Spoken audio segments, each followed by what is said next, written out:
افطار کی دعا کب پڑھی جائے؟ زید نے کہا روزہ کھولنے کی دعا افطاری کے بعد پڑھنا سنت ہے اور افطاری سے پہلے پڑھنا سنت نہیں ہے، کیونکہ رسول اللہ صلی اللہ علیہ وسلم نے افطاری کے بعد پڑھی ہے۔ کیا زید کی یہ بات درست ہے؟ ابو فصیح کوئٹہ سے۔ افطاری کی دو دعائیں حدیث سے ثابت ہیں۔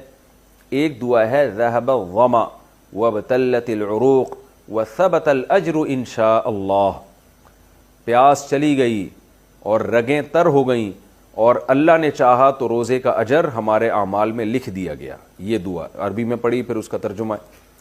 تو یہ دعا تو بالاتفاق افطاری کے بعد ہے، جب آپ نے افطاری کر لی، طبیعت کو سکون حاصل ہو گیا، اس کے بعد یہ دعا پڑھیں۔ اور ایک دعا جو ابو داؤد میں مرسل حدیث ہے، صحابی کا واسطہ حذف کر کے تابعی ڈائریکٹ نبی صلی اللہ علیہ وسلم سے نقل کرتے ہیں۔ وہ دعا کیا نقل کرتے ہیں؟ حدیث مرسل ہے، اللہم لک صمت وعلی رزقک افطرت۔ تو اس کے بارے میں آتا ہے کہ کان اذا افطر، نبی صلی اللہ علیہ وسلم جب افطار کرتے تو پھر آپ یہ دعا پڑھتے، اللہم لک صمت وعلی رزقک افطرت، اے اللہ میں نے تیرے لیے روزہ رکھا اور میں نے تیرے ہی لیے افطار کیا۔ اس دعا کے بارے میں فقہا کا اختلاف ہوا ہے کہ یہ افطاری سے پہلے پڑھنے کی ہے یا افطاری کے بعد پڑھنے کی ہے۔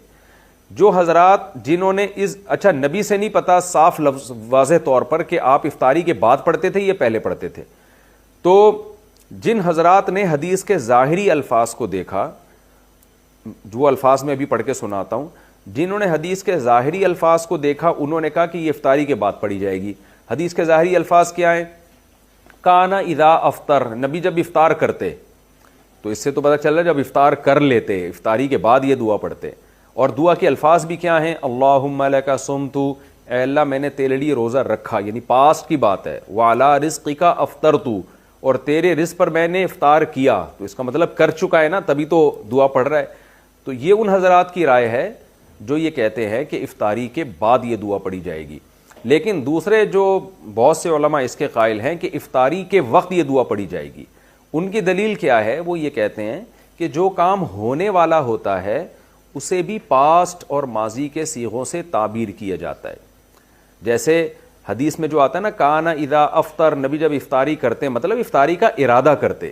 اس کی مثال ایسے جیسے قرآن میں آتا ہے، یا ایھا الذین آمنوا اذا قمتم الی الصلاۃ، اے ایمان والو جب تم نماز کے لیے کھڑے ہو جاؤ، فاغسلوا وجوہکم، اپنے چہروں کو دھو۔ تو کیا مطلب کھڑے ہو جاؤ پھر تھوڑی دھو، بلکہ